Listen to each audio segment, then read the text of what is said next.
बस हाँ इधर आ जाओ, ठीक है चलो इधर आ जाओ ना। पता क्यों डरते हो, भाई हैं तुम्हारे के साथ।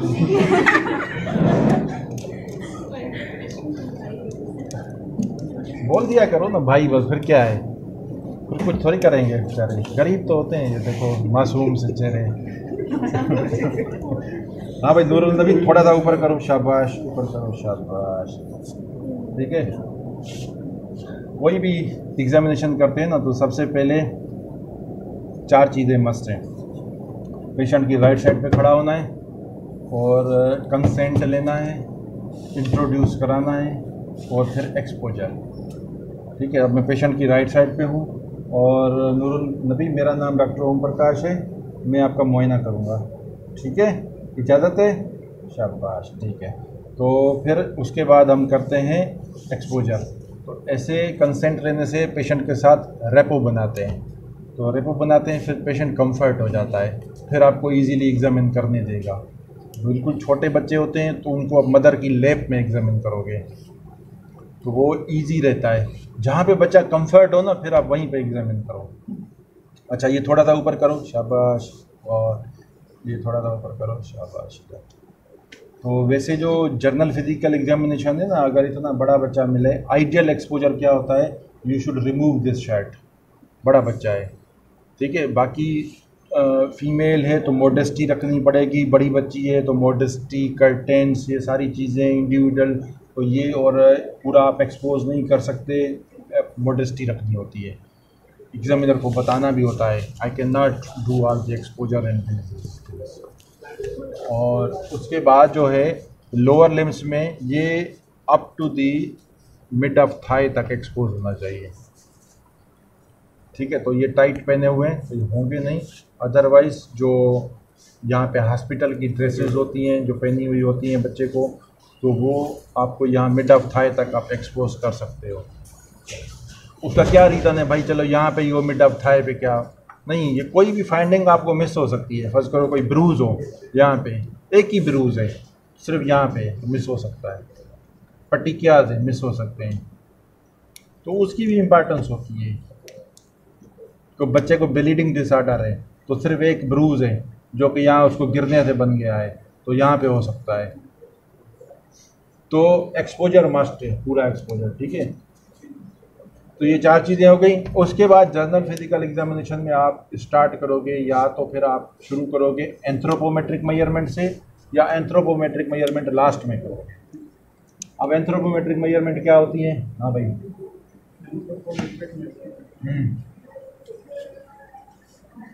बॉडी मेजरमेंट होती है, हाँ हेड सर्कमफ्रेंस, ठीक है, और मिड आर्म सर्कमफ्रेंस के लिए, ठीक है, बस दोनों 2 हो गए। और चेस्ट सर्कमफ्रेंस, चेस्ट सर्कमफ्रेंस को सलमान खान थोड़ी है भाई, चेस्ट सर्कमफ्रेंस का क्या करना है, चेस्ट सर्कमफ्रेंस की कोई बात नहीं, वेस्ट। अच्छा वो आर्म्स पे, हाँ आर्म स्पैन नहीं,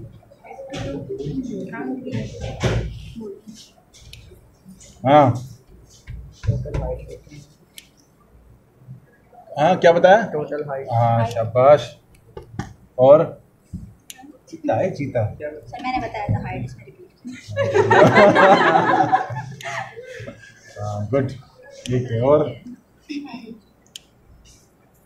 घबराओ नहीं, ठीक हो जाएगा सब मामला। ये बड़े बड़े डॉक्टर आ गए ना, देख रहा हूँ।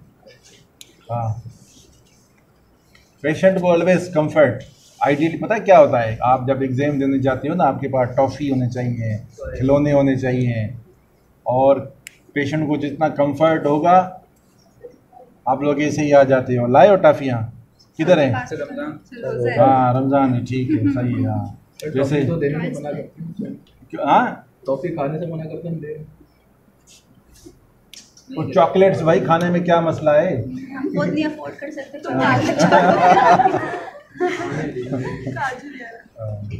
खुद नहीं, खुद थोड़ी खाने हैं, दूसरों को खिलाने हैं। हाँ तो एंथ्रोपोमेट्रिक मेजरमेंट में और भी तो बताओ भाई, 4 चीज़ें होती हैं, वेट, हाइट, FOC और MAC। FOC fronto occipital circumference, ये फ्रंटो ऑक्सीपिटल सर्कमफ्रेंस। दिमाग कितना है, लड़कियों को तो ज़्यादा होता है ना? नहीं नहीं, क्या मतलब?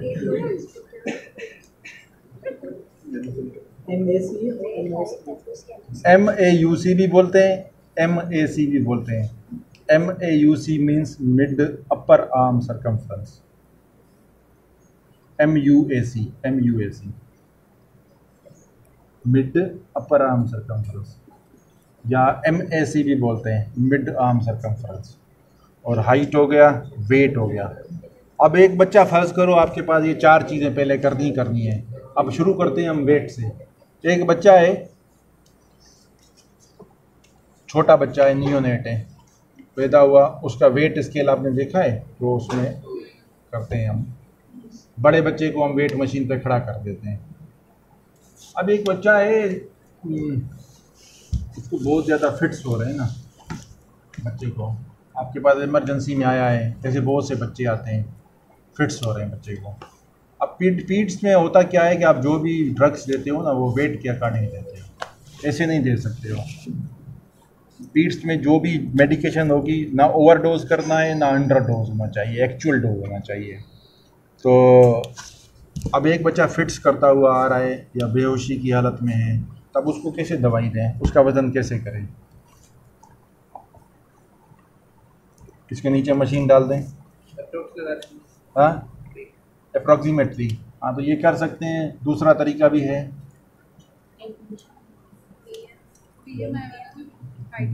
हाइट से BMI निकालेंगे। BMI के लिए भी तो वेट चाहिए ही चाहिए ना। तुम कुछ आइडियाज दो। आ रहा, कुछ सोचो। आ रहा होगा, तुम थोड़ा इधर उधर भटके हुए हो, आ रहा होगा। कैंगरू कैरी करके अप्रॉक्सीमेटली, उसमें क्या होगा कि जो फादर है या अटेंडेंट है, उसको बोलो बच्चे को उठाए, दोनों वेट मशीन पे खड़े हो जाए। ठीक है, दोनों वेट पे मशीन पे खड़े गए, फर्ज करें उसका आया 90 kg दोनों का। अब फिर वो वापस रख दो, फिर फादर को बोलो कि आप खड़े हो जाओ। 70 फर्ज करो उसका है, तो 20 90। ठीक है, इस तरह वेट निकालते हैं अनकॉन्शियस बच्चे का, बहुत इजी है।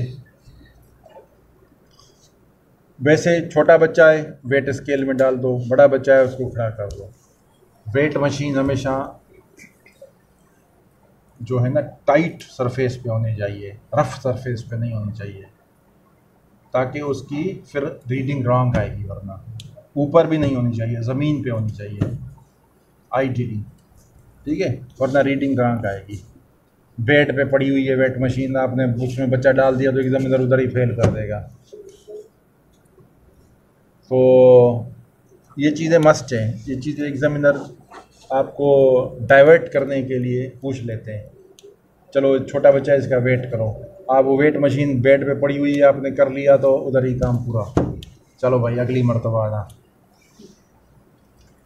ठीक है, तो ये होता है वेट चेक करने का तरीका।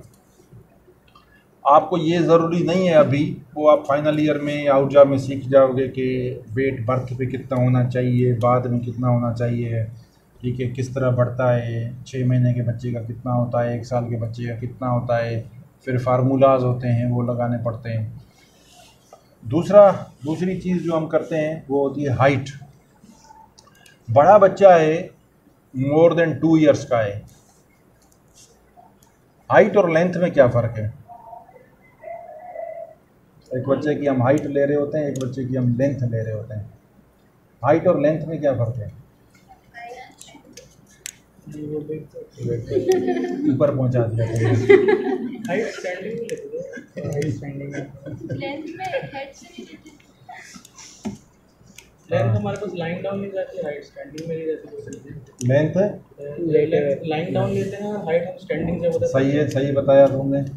अब लेगो किसकी लाइन में लेंगे, किसकी स्टैंडिंग में लेंगे। छोटा बच्चा हाँ, लेस देन 2 ईयर बच्चे की हम लेंथ लेते हैं, क्योंकि वो कोऑपरेट नहीं करेगा। हालांकि खड़ा तो हो जाएगा लेकिन सही तरह कोऑपरेट नहीं करेगा, तो इसलिए लेस देन 2 ईयर्स का बच्चा जो है उसकी हम लेंगे लेंथ, और मोर देन 2 ईयर का बच्चा है तो उसकी हम लेंगे हाइट। अब मैं इसको खड़ा नहीं कर रहा हूँ, इसकी ही ले लेते हैं, यही सेम बच्चा लग रहा है। इनमें हाइट का इशू होता है बहुत ज़्यादा, और हाँ सेंटीमीटर आइडियल सेंटीमीटर में लेना चाहिए। बर्थ पे हमारी हाइट होती है 50 सेंटीमीटर, 1 ईयर पे होती है 75 सेंटीमीटर, 2 ईयर पे होती है 85 सेंटीमीटर, 3 ईयर पे होती है 90 सेंटीमीटर। हाँ, 2 ईयर पे 80, 4 ईयर पे होती है 100। उसके बाद एवरी ईयर जो है ना 5 सेंटीमीटर इंक्रीज होता है। ये हाइट का फार्मूला है। ये वैसे फाइनल ईयर की बातें मैं आप लोगों को अभी बता रहा हूँ। आप लोगों को अभी 3rd ईयर में फोकस करना है कि आपके मैन्यूअर्स कैसे हैं एग्जामिनेशन के। एग्जामिनेशन मैन्यूअर सीखने आप लोगों ने।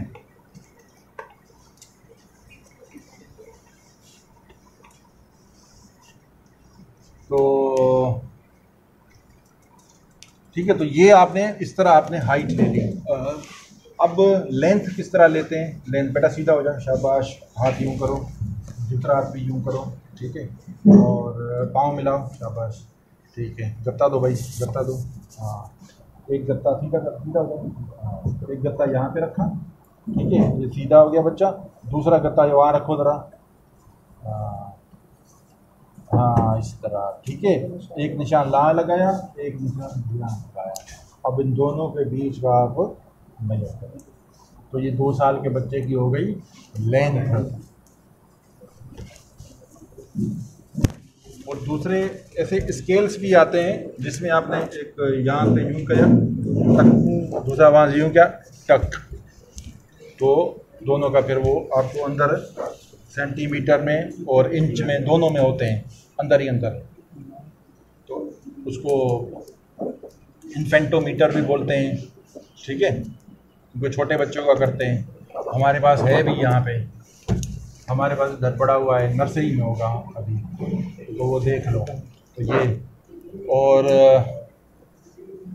तीसरी चीज़ होती है FOC।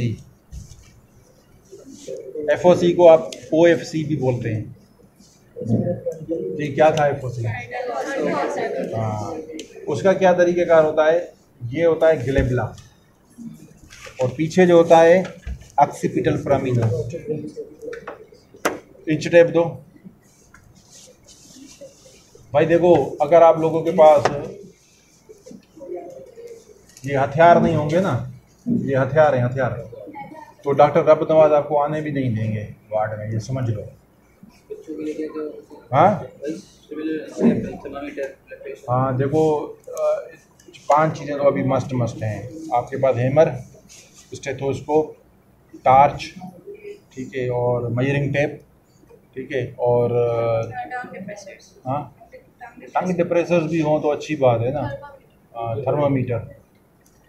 ये 5-6 चीज़ें तो अभी फ़ौरन ले लो। बाकी तो बहुत सारी चीज़ें हैं, वैसे तो फंडोस्कोप है, ऑटोस्कोप है, हर चीज़ है। तो ये हम रखेंगे। ये ऑक्सीपिटल फोरामिनस हो गया, ग्लेबला पे बस ले जाओ, तो फ्रंट पे ग्लेबला पे।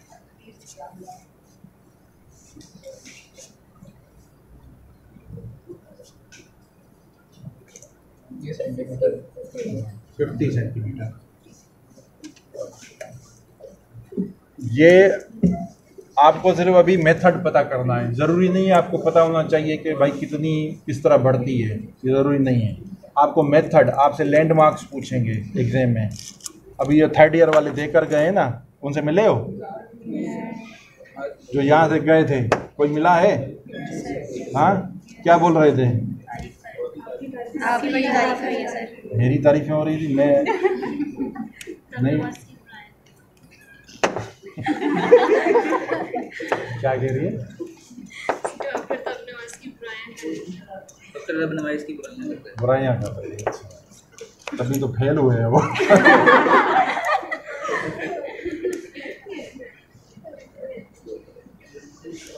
एग्ज़ाम जब आप लेंगे ना तो एग्ज़ाम में 6-7 स्टूडेंट एक एग्ज़ामिनर के पास जाते हैं। अब हर एग्ज़ामिनर की अपनी नोयत होती है, वो किस मूड में बैठा हुआ है, क्या पूछ रहा है, क्या असेस कर रहा है, तो हर एग्ज़ामिनर की अपनी होती है, वो अपने हिसाब से फिर मूड कैसे अच्छा किया जाए? कोई भी कुछ नहीं हो सकता उसका, जो जिसकी जितनी जैसी नेचर होती है वो वैसा ही रहेगा। ठीक है, तो ये चीज़ें ये आपको पता चल गया। अब चौथी चीज़ पे आते हैं, एमएससी। एमएससी जो है ना वो इसके जो है एक तो ये टाइट क्लॉथेज हैं बहुत ज़्यादा, इसके बटन भी लगाए हैं, तुमने नहीं लगाया, ये ऊपर होगा भी नहीं, यहाँ तक नहीं होगा। हाँ देखो इसमें क्या होता है कि एक यहाँ पे ओलिकरनल प्रोसेस ऑफ अल्ना और एक्रोमेन प्रोसेस ऑफ स्केपुला, ये दोनों लैंडमार्क्स हैं। इन दो लैंडमार्क्स का आपको सेंटर लेना है, इसका और इसका। तो सेंटर लेंगे, अब ये कितना है 30 है, 30 का लेंगे 15, ये 15, 10 और यहाँ पे ये हो गया सेंटर इसका। अब सेंटर से आप सीधा हो जाओ, शाबाश, सेंटर से हम मेजर करेंगे।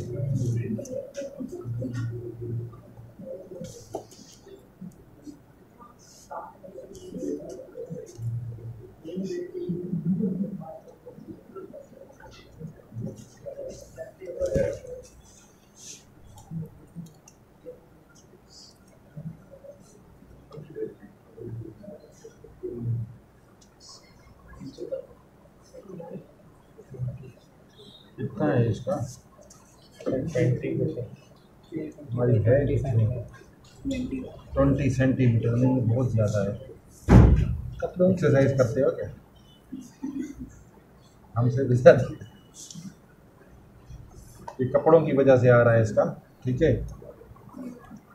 19 तक आ रहा है, 13.5 से ऊपर है तो नॉर्मल न्यूट्रिशन है, 13.5 से नीचे है 11.5 और 13 तक अगर है तो हम इसको बोलते हैं बॉर्डर लाइन माल न्यूट्रिशन, और लेस देन 11.5 है तो सीवियर माल न्यूट्रिशन है।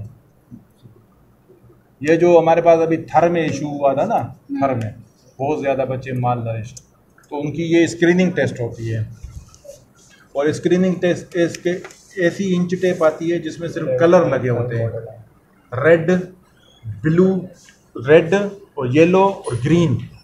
तो ग्रीन में अगर आया, यूँ चेक की, ग्रीन में आया तो समझो सही है, और येलो में आया तो बॉर्डर लाइन माल न्यूट्रिशन है, जैसे सिग्नल होते हैं, और रेड में आया तो सीवियर माल न्यूट्रिशन है। उसको बोलते हैं quick strip, QUAC, quick STRIP, quick strip. तो ये जो होती है ना क्विक स्ट्रिप ही आपको MSC मेजर करने के लिए आती हैं, और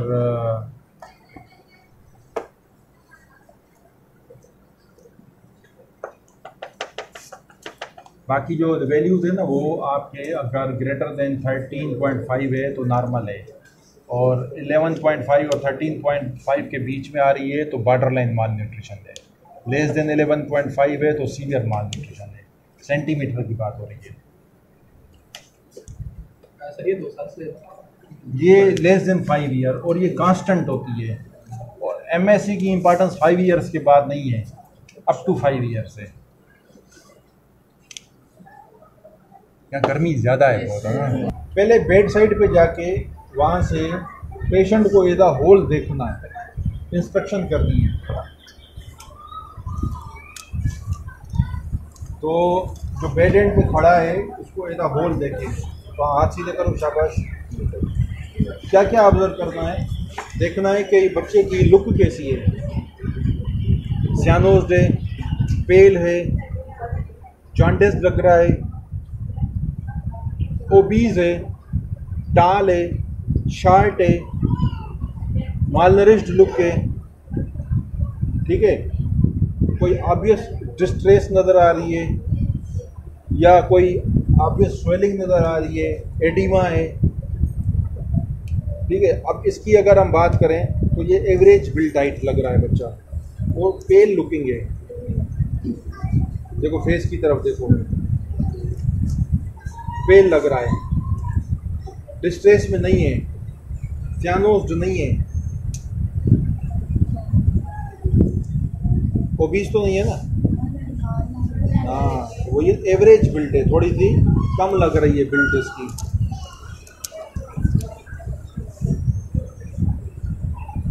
तो जो आपको जर्नल बेड एंड पे जाके जर्नल लुक देखनी है, आपको ओवरव्यू क्या लग रहा है। अगर बहुत ज़्यादा ऑब्वियस क्लबिंग होती है तो वो भी विजिबल हो जाती है, आपको नज़र आएगी, ठीक है। तो उसके बाद आप आ जाओ यहाँ से हैंड पे, आप हैंड से एग्जामिन शुरू करोगे। आइडियली जिस हैंड में कैनुला होगा उस पर आप नहीं देखोगे, कंफर्ट नहीं होता पेशेंट, ठीक है। अब ये देखो यहाँ पे पहली चीज़ करनी है, ये कंपेयर करना है।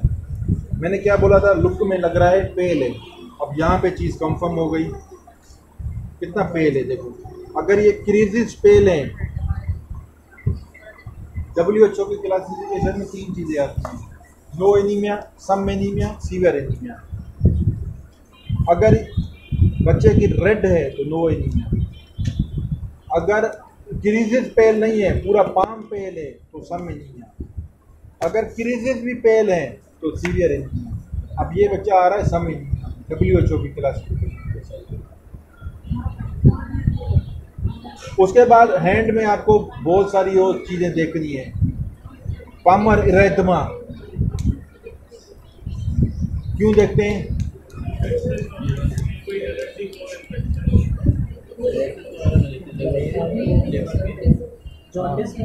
लिवर में भेजा, हाँ, लिवर में कौन सी कंडीशन में? सिरोसिस में। Very good. Palmar erythema is a feature of cirrhosis. तो इरेथमेटस हैंड होता है बहुत ज़्यादा, आपको जाहिर हो जाएगी इरेथमा। और अगर मज़ीद देखना चाहें तो क्या होता है, पामर क्रीज, अगर सिंगल पामर क्रीज है तो क्या पॉसिबिलिटी होती है? कुछ फर्स्ट प्रूफ पढ़ के आए हो या ऐसे ही पास हो गए हो?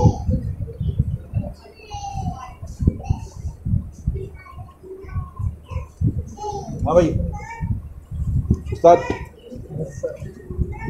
सिंगल पामर क्रीज, हाँ वेरी गुड। तो तुम बता क्यों नहीं रही हो? भले ना हो तो क्या हुआ, वो लड़ेगा थोड़ी, क्योंकि हमारी यहाँ डाउन सिंड्रोम बहुत ज़्यादा कॉमन है। तो सिंगल पामर क्रीज उसका होती है। एक बच्चे के बहुत हैंड्स शॉर्ट हैं और बिल्कुल स्टेपी हैंड्स हैं और शॉर्ट हैं, किसमें मिलते हैं? एकॉन्ड्रोप्लाजिया।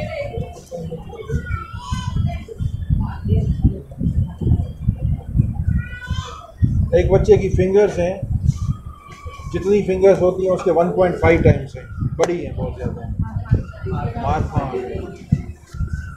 तो ये सारी चीज़ें हम देख रहे हैं ना, इसलिए देख रहे हैं कि हम एक डिफरेंशियल डायग्नोसिस पे पहुँचे हैं, फिर हम एक डेफिनेटिव डायग्नोसिस पे पहुँचे हैं। हम हिस्ट्री लेते हैं, फिर हम एग्जामिन करते हैं, फिर हम डिफरेंशियल डायग्नोसिस बनाते हैं, फिर हम जो है इन्वेस्टिगेशन करते हैं। तो ये सारी चीज़ें हमने देख ली। फिर आप आ जाओ नेल्स पे। नेल्स में बहुत सारी चीज़ें देखते हैं। एक तो आप देखो इसमें नंबर 1 सियानोस, जो फिंगर टिप्स और नेल्स सियानोस होते हैं। दूसरी चीज़ आप देखो इसमें स्प्लिंटर नेल बेड हेमरेजेस, छोटे छोटे हेमरेजेस होते हैं। शेप ऑफ द नेल कैसी है, कौन सी शेप हो सकती है?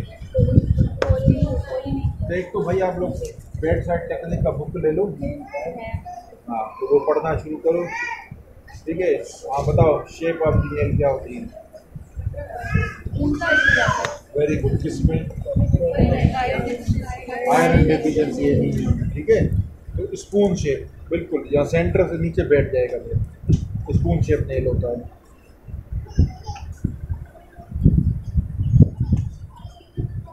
इसका सम फील हो रहा है थोड़ा थोड़ा।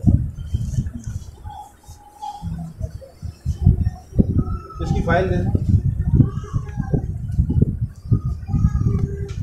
इसको प्रोबेबली जो है ना आयरन डेफिशिएंसी है, देखते हैं क्या है।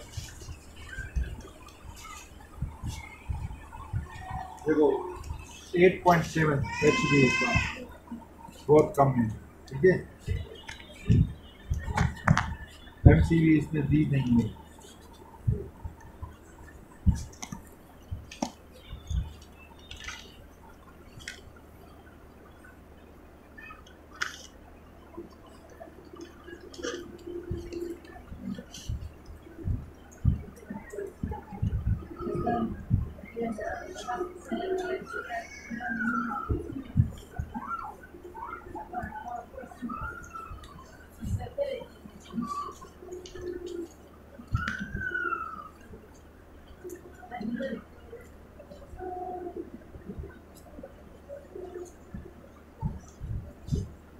ये पीला अभी हुआ है या पहले से था?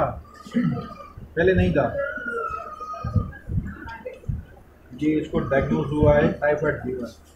और जब आप CBC देखते हो ना, CBC में हीमोग्लोबिन कम है, और अगर MCV कम है, ये MCV होता है मीन कार्पस्कुलर वॉल्यूम, ये कम है ना, तो MCHB कम है, और RDW बढ़ी हुई है, तो प्रोबेबली आयरन डेफिशिएंसी होती है, ठीक है। लेकिन जब बच्चे में इन्फेक्शन होता है तो उसमें भी हीमोग्लोबिन ड्रॉप हो जाता है। अब इसमें दोनों चीज़ें हैं, एक तो आयरन डेफिशिएंसी एनीमिया भी है, इन्फेक्शन भी हुआ है, दोनों चीज़ें हुई हैं, तो इसको हम सप्लीमेंट देंगे, उसको ट्रांसफ्यूज नहीं करेंगे। ट्रांसफ्यूज हम तब करते हैं जब हीमोग्लोबिन 5 से कम होता है या फेलियर के साइन होते हैं, ठीक है। तो ये और हैंड में हमने क्या देखा, एक तो हमने देख लिया, थोड़ा सा आगे हो जाए, थोड़ा सा आगे हो जाए। तो एक हमने और क्या देखा कि हमने देख लिया नेल्स में शेप ऑफ द नेल, क्वाइलोनाइकिया, ठीक है। एक चीज़ कंडीशन होती है जिसको बोलते हैं ल्यूकोनाइकिया, वो क्या होती है? हाँ, वाइट आ जाते हैं, ये देखें ना, ये जो बीच में ये वाइट होते हैं ना, ये देखें इस तरह, ये बहुत ज़्यादा हो जाए ना अगर, तो ये क्यों होते हैं? अमाइनो एसिड्स और प्रोटीन की डेफिशिएंसी से। ये बहुत ज़्यादा हो जाए अगर, तो अमाइनो एसिड्स और प्रोटीन्स की डेफिशिएंसी में।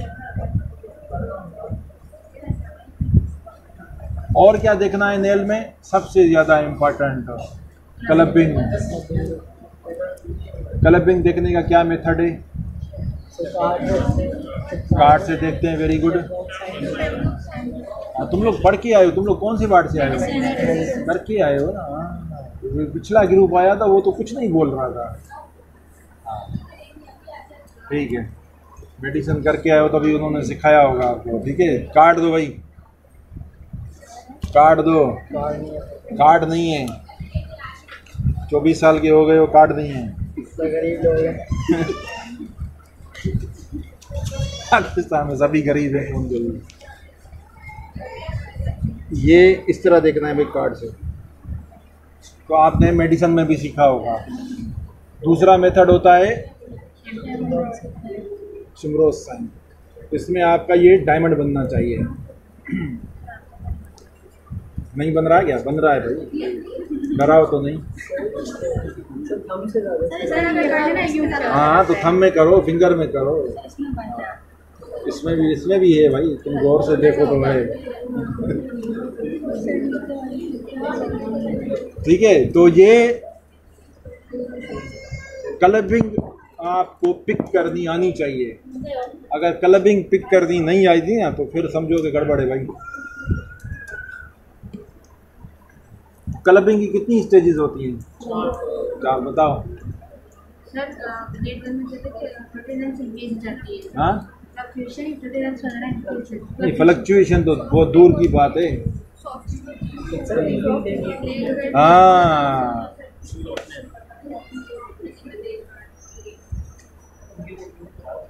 दूसरी नंबर 2 सर एंगल खत्म हो जाएगा। वाइड पीक अपीयरेंस तो इसमें आती नहीं सर है। Loss of angle between nail and nail. देखो नंबर 1 में loss of angle between nail and nail bed, ये स्टेज 1 है। स्टेज 2 में फ्लक्चुएशन आ जाती है और 3 में क्या है, कर्वेचर लॉस हो जाता है।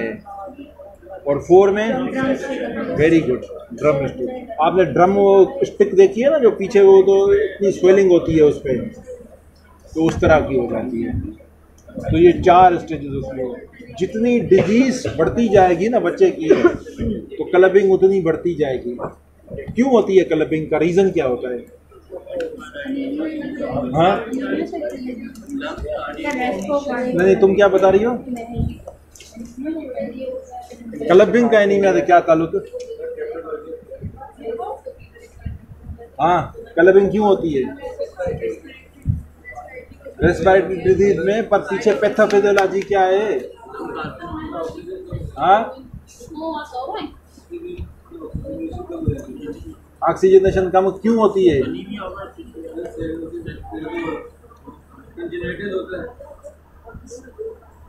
कंजेनाइटल थोड़ी होता है यार, कंजेनाइटल क्लबिंग कहाँ से आ गई? मैं पूछ रहा हूँ यहाँ पे पैथोफिजियोलॉजी क्या है?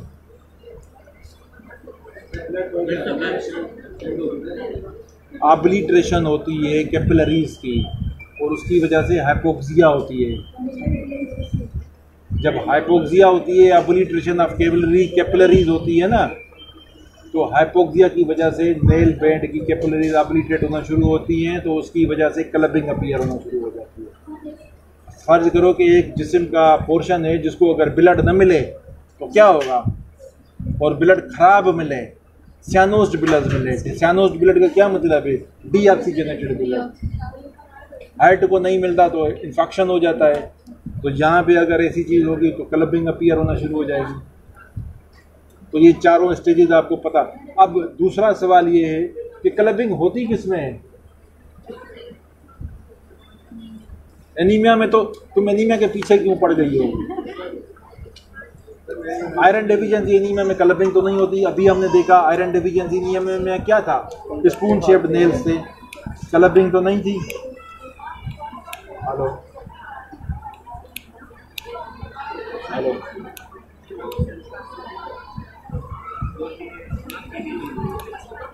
तुम बताओ भाई, लंग की डिजीज कौन सी? कार्सिनोमा ऑफ लंग, ठीक है, और लंग एब्सेस, वेरी गुड, और वेरी गुड, और ठीक है, ये सही बताई तुमने, और हाँ वेरी गुड, ठीक है, और माल न्यूट्रिशन में नहीं। माल न्यूट्रिशन अगर बहुत ही वास्ट एंड स्टेज पे हो तो हो सकती है, एंड स्टेज पे हो। अक्यूट माल न्यूट्रिशन में नहीं होगी। माल न्यूट्रिशन का भी काज देखना पड़ेगा, प्राइमरी माल न्यूट्रिशन या सेकेंडरी। प्राइमरी माल न्यूट्रिशन में नहीं होती, सेकेंडरी माल न्यूट्रिशन। और क्या बताओ? तो हार्ट डिजीज तो बताओ। Cyanotic heart disease. हाँ ये देखो, साइनोटिक हार्ट डिजीज, जो भी साइनोटिक हार्ट डिजीज है सब में होगी क्लबिंग। अब कौन सी होती है ये बताओ? Cyanotic heart disease, congestive heart failure cyanotic नहीं है, एएसडी साइनोटिक नहीं है, बीएसडी साइनोटिक नहीं है, वो भी नहीं है, वो तो बोल दिया ना नहीं है।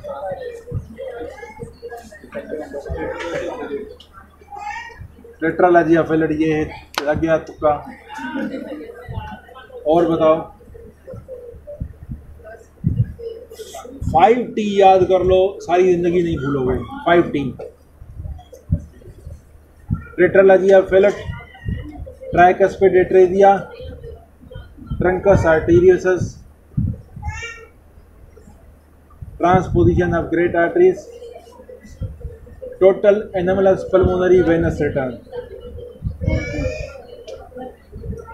ट्रांसपोजिशन ऑफ ग्रेट आर्टरीज, और लास्ट है sir total anomalous pulmonary venous return. Short form लिख लो, TAPVR। ठीक है। और देखो ये सारी चीज़ें आपने नेल्स में देखी, यहाँ पे आप हेबर्ड्रन नोट्स भी देखते हो, हेबर्ड्रन नोट्स, ओसलर नोट्स। इसकी ज़्यादा इंपॉर्टेंस नहीं है, बुशेट बुशेट छोड़ दो बस, ये छोटे छोटे नोट्स ये मिलता ही नहीं है। सर ये जो यहाँ पल्स में होते हैं पल्स में, पल्स पल्स में क्या इंपॉर्टेंस है इसकी? सर वो नोट्स होते हैं। अब क्यों मिलते हैं? वो मिलते हैं बस, हर चीज़ की कोई ना कोई इंपॉर्टेंस होती है ना। ठीक है, इन्फेक्टिव में, लेकिन ऐसे पेशेंट कम आते हैं, रेयर होते हैं बहुत। आप वो चीज़ें ज़्यादा फोकस करो जो जर्नलाइज हैं। ठीक है, थ्योरेटिकल आप पढ़ो, लेकिन हम लोग प्रैक्टिकली ये चीज़ें देख ही नहीं रहे होते हैं। तो हमने जब थ्योरी में पढ़ा था उन दिनों में, उसके बाद हमने प्रैक्टिकल लाइफ में ऐसे पेशेंट मिले नहीं हैं जिसके हेबर्डन नोट्स इनलार्ज हो या ओसलर नोट्स इनलार्ज हो। हाँ, थ्योरेटिकली आपको पता होने चाहिए कि ये कहाँ होते हैं, कैसे होते हैं। उसके बाद आ जाओ आप यहाँ पे, पल्स बहुत इम्पॉर्टेंट। जब आप पल्स का एग्जामिन करते हो तो पहले एक हाथ यहाँ पे रखो, दूसरा दूसरी पल्स पे रखो और 1 मिनट में काउंट करो। एग्जाम में आपको 5 मिनट मिलते हैं शॉर्ट केस में, तो आप 1 मिनट में काउंट नहीं कर सकते हो, तो उसको क्या करो, 15 सेकंड में काउंट करके 4 से मल्टीप्लाई करो। तो आप पल्स देखोगे ना, तो दोनों कंपेयर की, ये कंपेयर की, फिर ये कंपेयर की। हाँ बताओ ये क्यों की, तुम बताओ, इसको बताने दो, मेडिसिन करके आई हो ना। हाँ। तुम बताओ, तुम्हें भी नहीं पता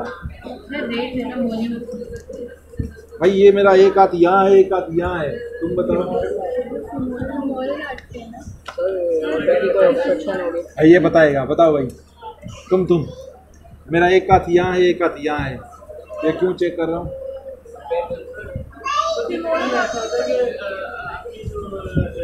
है तो फीमोरल, पर चेक क्यों कर रहा हूँ? Radio femoral delay. हाँ तो बोलो ना, कौन सा रेडियो फीमोरल डिले क्यों चेक करते हैं? क्योंकि कुछ डिजीज में बढ़ जाता है ऑब्स्ट्रक्शन ऑफ एओर्टा। मेडिसिन में कौन पढ़ाता है आप लोगों को? क्लासेस कौन लेता है? बस सिर्फ वही ले रहे हैं, डॉक्टर सुरेश नली, डॉक्टर हरेश नली। और जर्नल फिजिकल किसने कराया था?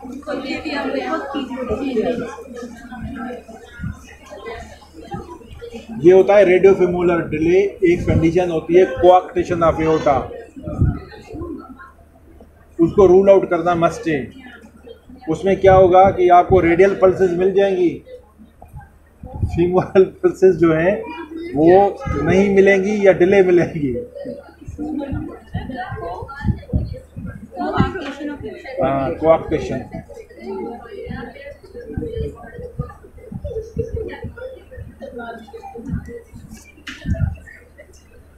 तो ये स्टार्ट यहाँ से किया।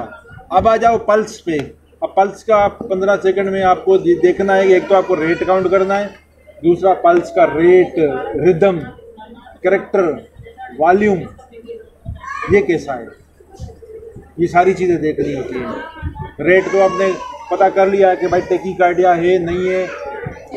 Age wise heart rate very करता है पल्स। नियोनेट में अप टू 160 तक भी नॉर्मल होता है, 160। बच्चा बड़ा होता जाएगा, इतना बन जाएगा तो 72 तक आ जाएगा पल्स।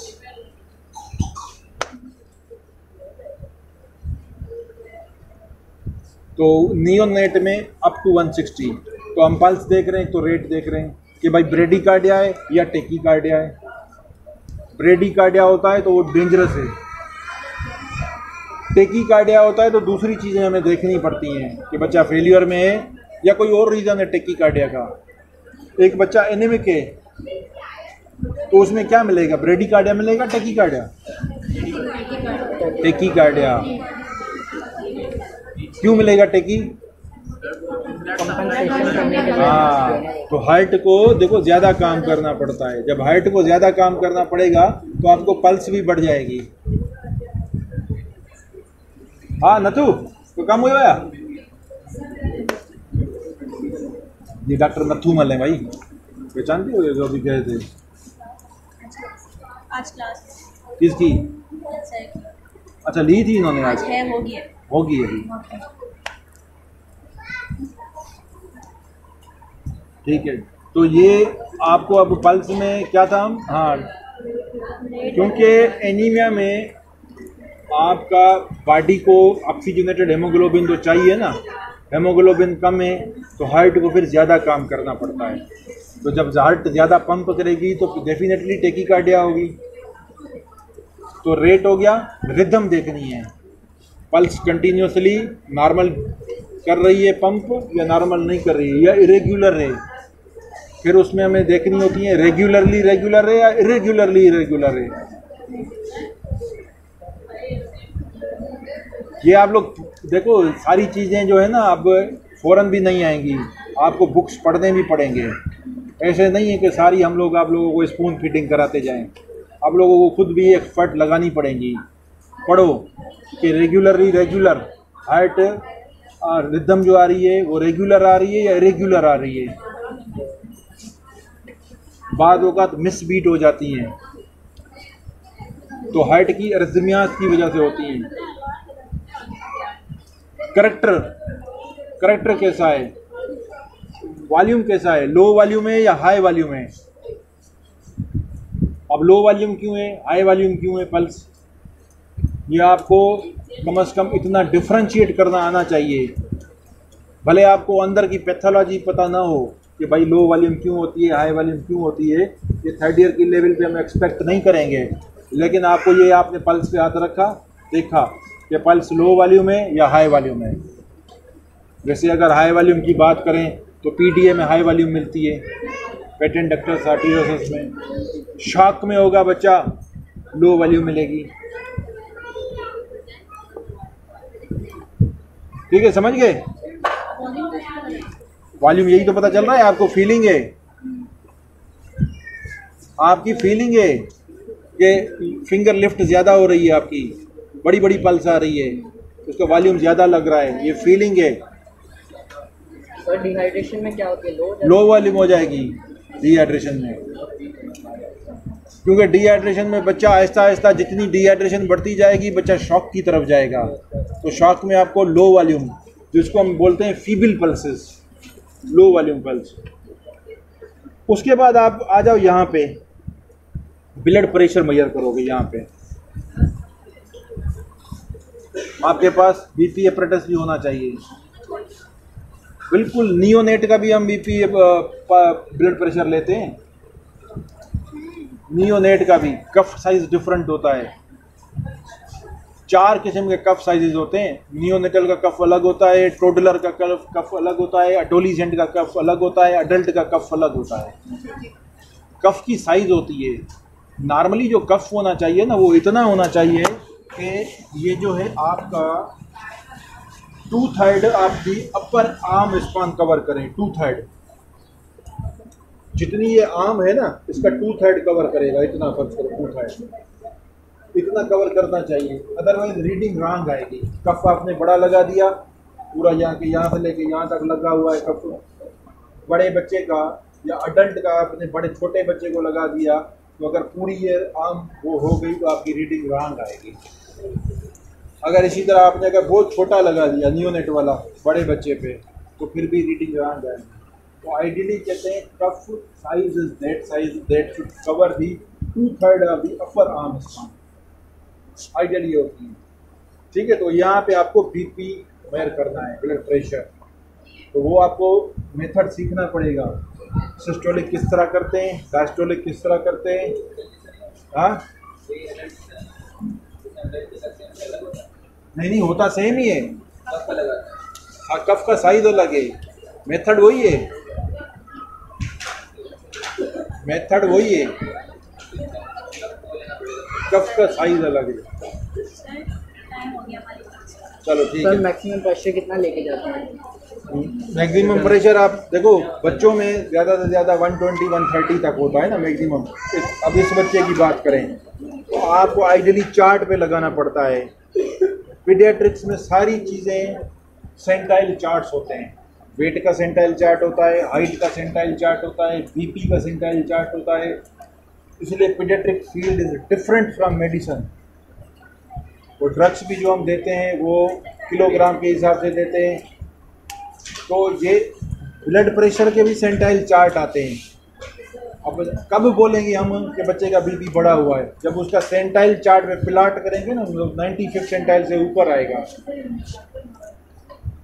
चलो महीना है, बहुत है, आप लोगों को इंशाल्लाह आहिस्ता आहिस्ता होता जाएगा। चलो तुम लोग ये ज़रा, तुम लोगों का भाई ये जो है अभी क्या क्लास है तुम लोगों की? अटेंडेंस से कहाँ है? बेड बोल रहे थे। अच्छा बेड है तुम लोगों के लिए।